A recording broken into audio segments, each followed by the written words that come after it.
see Enter the Dragon, and I came back and I said to Jerry Thorpe, have you seen this movie? And he said, no. And I said, you haven't? You got to see this movie. And I decided to make it mandatory that everybody on the crew see the movie. Bruce Lee was on the verge of changing Hollywood forever. Then it all was taken from him.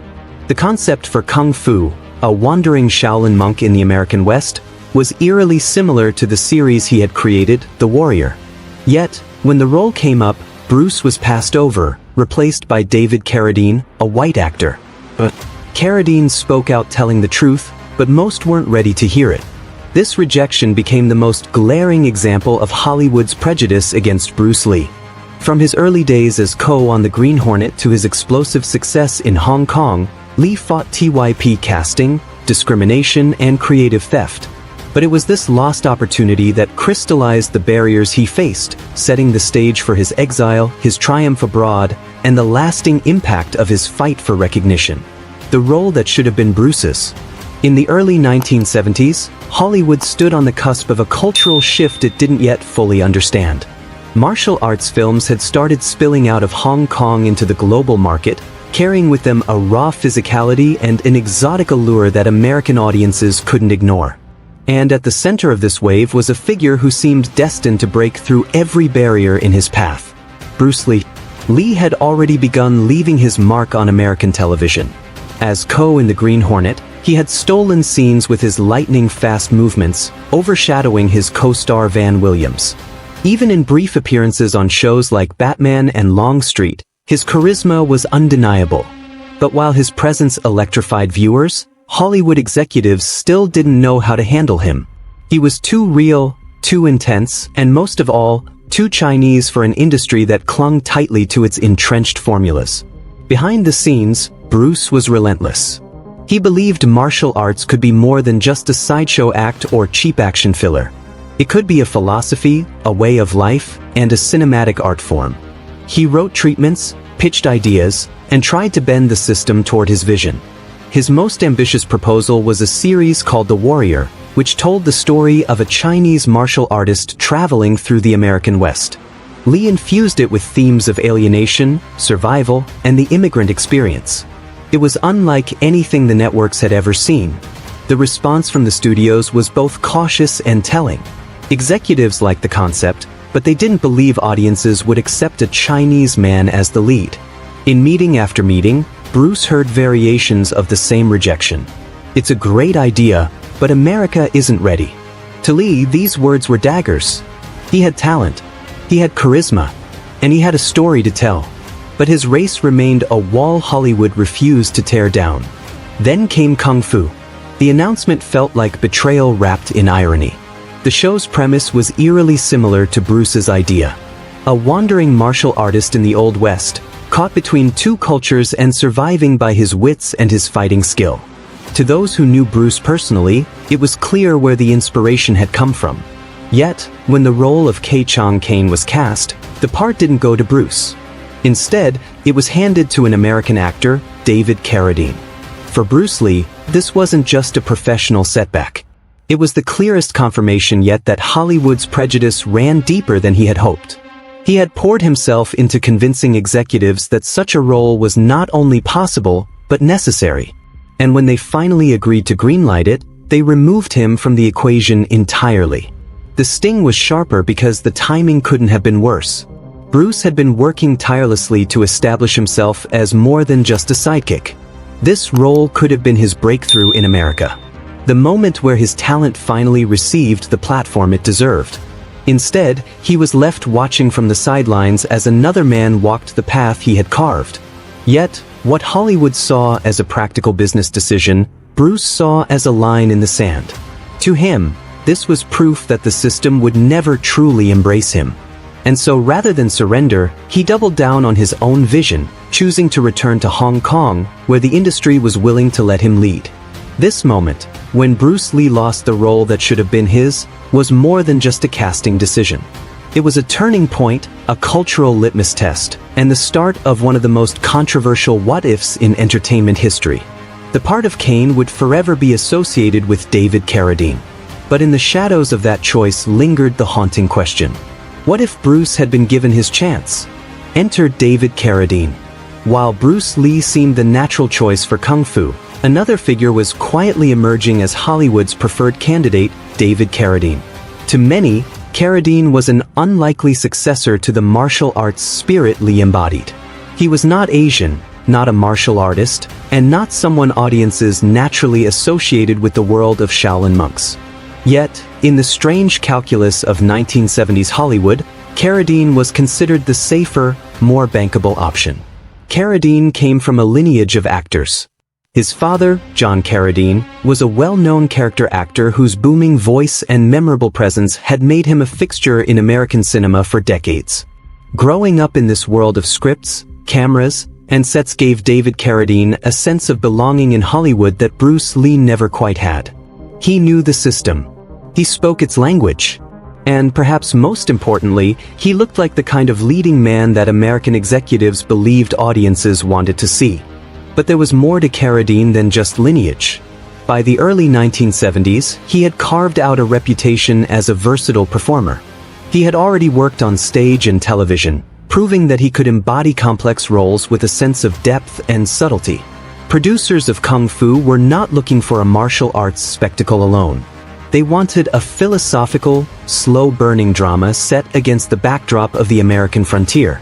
To them, Carradine's calm demeanor and introspective screen presence seemed like the perfect match. Of course, this reasoning overlooked an obvious flaw. Carradine had no martial arts training. Where Bruce Lee could deliver lightning-fast kicks, flowing forms, and explosive charisma, Carradine could not. Yet, the executives rationalized this away.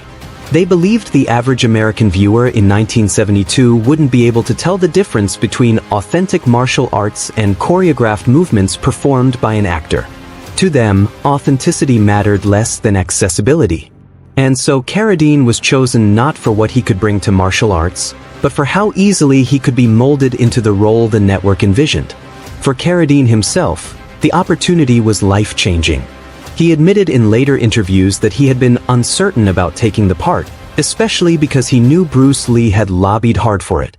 "I wasn't a martial artist," Carradine once said, reflecting on those early days. "But I was an actor, and they wanted an actor." It was a frank acknowledgement of how the industry operated. Performance and perception trumped lived experience and cultural authenticity. Behind the scenes, Carradine began preparing for the role of Kei Chong Kane, the half-Chinese, half-American Shaolin monk wandering through the American West. To inhabit this part, Carradine was coached in basic martial arts stances and movements. Choreographers designed sequences that emphasized fluidity over power, grace over precision. Instead of Bruce Lee's explosive energy, Carradine brought a meditative stillness to his movements, something that resonated with producers, even if it frustrated martial arts purists. The decision marked a defining moment in Carradine's career. Overnight, he was no longer a working actor trying to find steady roles. He was the face of a groundbreaking television series. Though critics would later debate whether he was miscast, there is no denying that Kung Fu launched Carradine into the cultural spotlight, a position Bruce Lee had long dreamed of occupying within Hollywood itself. But Carradine's rise came at a price. It cast a long shadow over Bruce Lee, who watched from the sidelines as someone else stepped into the role he believed was rightfully his. And while Carradine quietly built a legacy as Kane, Lee's frustration boiled into determination, pushing him to seek another path to prove that Hollywood had underestimated him. Hollywood's reluctance. The early 1970s were a turbulent period for Hollywood. Studios were struggling to hold on to audiences who were drifting toward television, independent films, and new cultural movements. Westerns, once the backbone of American cinema, were on the decline, and executives were desperate for fresh material that could blend action, philosophy, and Eastern mystique. Bruce Lee seemed to embody that possibility. He had already dazzled American audiences as Ko in The Green Hornet, 1966 to 67. And although the show was short-lived, his performance left a lasting impression. His charisma, his speed, and his martial arts mastery were unlike anything Western audiences had seen before. And yet, when the role of Kei Chong Kane in Kung Fu was being cast, the man who should have been the obvious choice was pushed aside. But The answer lies less in Lee's ability and more in the deeply ingrained prejudices of Hollywood at the time. Executives feared what they openly called the foreign problem. In internal conversations, which would later be echoed by journalists and scholars, there was a belief that American audiences, particularly in Middle America, weren't ready to see an Asian man as the lead in a prime-time drama. In their eyes, Bruce Lee was too Chinese for the part, despite the fact that the role was literally written as a Shaolin monk wandering the American West. This was not just a matter of personal bias, but of profit calculations. Advertisers who held enormous sway over network television worried that a series led by an Asian star would not attract the broad audiences they desired. A white actor, even one in heavy makeup or stylized clothing, was seen as a safer bet. David Carradine, with his angular face and brooding eyes, could be framed as ethnic enough to hint at exoticism while still reassuringly white for executives and sponsors. He became, in the eyes of casting directors, the compromise. A performer who could embody Hollywood's imagination of a mystical monk without actually forcing audiences to accept an Asian man in a starring role. Warner Brothers and ABC were locked in debates over kung fu. On one hand, there was a hunger for innovation. The 1970s were producing bold television. Shows like All in the Family and MASH were testing boundaries. On the other hand, risk aversion was paramount. A single flop could sink millions of dollars. Bruce Lee, for all his brilliance, was considered an untested lead. He had never carried a full series, and his thick accent worried executives who believed clarity of speech mattered more than authenticity. Privately, Lee himself had admitted frustration with the meetings. He would come home and tell Linda, his wife, that producers didn't understand what he was offering. They wanted clichés. A quiet, mystical figure who dispensed cryptic wisdom. Lee wanted to bring dynamism, intensity, and realism to the role. He didn't want Kane to be a walking proverb machine. He wanted him to be alive, flawed, and deeply human. But in Hollywood's cautious hands, nuance was considered a liability. America's cultural anxiety. The rejection also reflected America's uneasy relationship with Asia during the Cold War. The Vietnam War was still raging when Kung Fu went into development. News broadcasts filled with images of jungles, firefights, and anti-war protests shaped the way average Americans saw the East. In that climate, a strong, unapologetic Chinese hero was deemed politically risky. Instead, what executives preferred was a filtered, softened image of the East, something mystical but non-threatening. Carradine's portrayal with its slow movements, halting speech, and serene demeanor delivered exactly that. It was Eastern wisdom repackaged through a white body made safe for consumption. When Carradine finally landed the role, he wasn't seen as the bold choice. He was seen as the safe one. He was already a working actor, part of the respected Carradine family with connections and a look that could be marketed. His casting solved a problem for studios. They could have the trappings of Eastern mysticism without actually breaking Hollywood's long-standing racial barriers. To critics who later dissected the decision, it was one of the most glaring examples of yellowface in American television. To audiences at the time, however, it was packaged as innovation. Carradine was praised for his quiet strength and unique presence. Few realized that behind the calm, behind the flowing robes and bowed head, there was an absence. The very man who had brought Kung Fu to Hollywood had been erased from its most iconic Kung Fu role. Bruce Lee's fury and frustration. When Bruce Lee learned that the lead role in Kung Fu had been given to David Carradine, the news hit him like a punch to the chest. Friends later recalled him pacing his apartment, fists clenched, voice tight with barely contained fury. They want the idea, the martial arts, the philosophy, but they don't want me, he said bitterly to Linda, his wife. And they gave it to him, to Carradine. David Carradine, polite, composed, and unaware of the storm brewing behind Lee's glare, had emerged as Hollywood's safe choice. He was charismatic in a quiet, meditative way, fitting the studio's narrow vision of a Shaolin monk, a calm, introspective figure wandering the American West, delivering wisdom with restraint.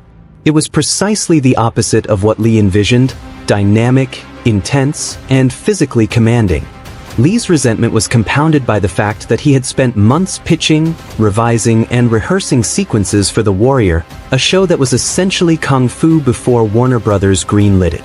He had envisioned a series where the Shaolin monk was active, confrontational, and deeply human, confronting injustice with both fists and philosophy. Carradine's portrayal, smooth and unthreatening, was a sanitized version of what Lee had conceived. "They think a white man can walk in and be me better than I can be myself," Lee told a close student. "They don't see that it's not just about moves. It's about presence, philosophy, everything I am. They took my work and my vision and handed it to a stranger." Hollywood insiders noticed the friction. Though Carradine never spoke ill of Lee publicly behind closed doors, he was aware of the unspoken tension.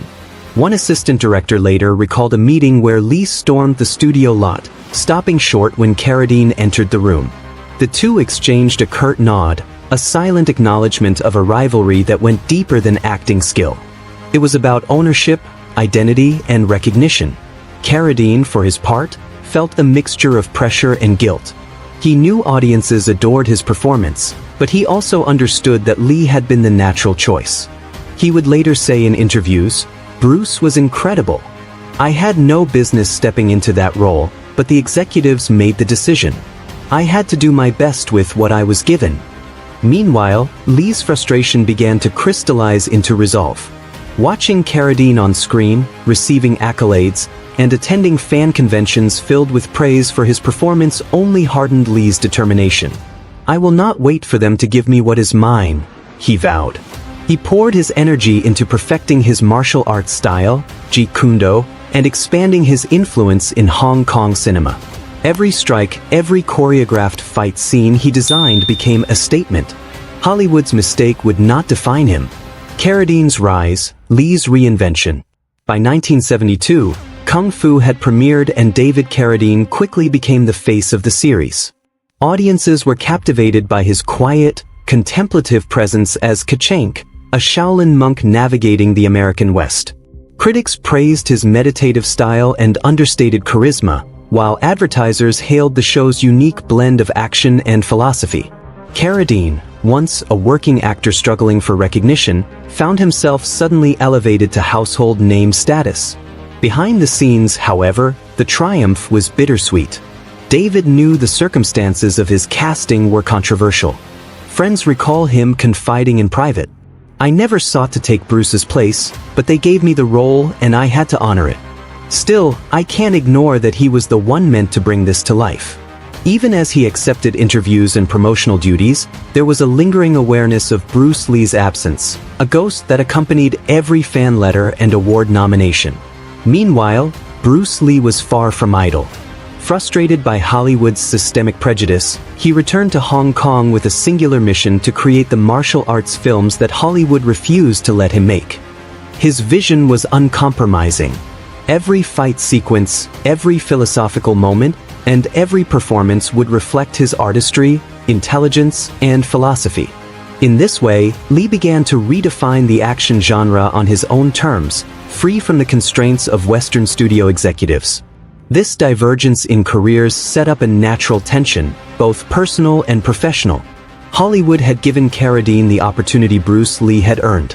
And while Lee respected Carradine as a man and actor, he could not ignore the bitter injustice. Friends who trained with Lee recall heated conversations in which he would gesture wildly, describing the sequences he would have choreographed, the energy he would have brought, and the emotional depth he could have lent to the character. "I could have transformed this role," Lee would say. "They don't know what they lost." Carradine's success also created a paradox. He became the public embodiment of what many believed was Bruce Lee's breakthrough moment. He attended fan conventions, signed autographs, and appeared on magazine covers as Kei Chang-gang. Yet, he remained acutely aware of Lee's shadow hovering over the series. Private interviews reveal Carradine wrestling with guilt and responsibility. "I took the job, yes, but the man who should have been there, he was incomparable. I knew that and I never forgot it." This divergence created an unspoken dialogue between the two men's careers. Carradine's rise highlighted what Hollywood valued: safety, accessibility, and conformity. while Lee's reinvention proved what audiences truly craved: authenticity, intensity, and vision. The tension between the two trajectories became a story unto itself, a study in the clash between corporate caution and artistic brilliance. Letters and private conversations reveal a complex emotional interplay. Lee reportedly joked with friends about sending Carradine a thank you note for taking the role he had designed, half in sarcasm, half in acknowledgement of Hollywood's capricious logic. Carradine, conversely, admitted privately to feeling conflicted whenever he discussed the series, aware that his success was built on a role many believed rightfully belonged to Lee. By the mid-1970s, both men had solidified their respective legacies. Carradine as the unexpected American star of Kung Fu, Lee as the cinematic revolutionary in Hong Kong. Their paths rarely intersected publicly, but the invisible thread of rivalry, resentment, and respect remained, a subtle yet powerful force shaping how audiences, critics, and the industry perceive them both. The legacy of a casting controversy. Years after Kung Fu premiered, David Carradine faced a question he could no longer ignore. The question of Bruce Lee. Interviews, conventions, and documentaries repeatedly returned to the same point: the role that Hollywood had denied the legendary martial artist. In a 1990s interview, Carradine said plainly, "People should know the truth on why Bruce Lee was replaced by me. It's time to tell everything." The statement made headlines. Fans, historians, and martial arts enthusiasts immediately wondered, was he acknowledging Hollywood's prejudice or simply defending his own legacy? Carradine's words were cautious yet revealing. He spoke of studios' fears, the executive obsession with audience perception, and the cultural climate of early 1970s America. Bruce was incomparable. He admitted he had the energy, the philosophy, the speed. But the studios were terrified. They didn't want risk. They didn't want an Asian lead on prime-time television. So they cast me. That's the truth. Carradine's interviews over the years oscillated between regret and justification. In a 1993 magazine feature, he described the decision as artistic rather than personal. Bruce was a comedian in his approach. All flair and intensity. They needed a quiet, meditative power, someone the audience could absorb slowly. That's why they cast me. He framed it as a matter of tone and pacing. Yet, even in his careful language, he acknowledged the underlying racial dynamics. Carradine, aware of the conversations behind closed doors, often mentioned privately how he had tried to honor Lee's spirit while accepting the part. "I didn't take it lightly," he once told a reporter. "I knew people would say I replaced him unfairly, and maybe I did. But at the time, the choice wasn't mine, it was theirs. I did the best I could." The tension between Carradine and Lee's legacy created a paradox in popular memory. On one hand, Carradine became synonymous with Kung Fu, the face of the Shaolin monk for millions of viewers worldwide. On the other hand, martial arts enthusiasts viewed the casting as an egregious injustice. In effect, both men became symbols. Carradine of Hollywood's caution and safe storytelling. Lee of vision, intensity, and artistic authenticity denied by systemic prejudice. What do you think of this sort of prejudice? Was it warranted at the time considering the society that was prevalent? Let us know what you think in the comments below. Thanks for watching. Until next time.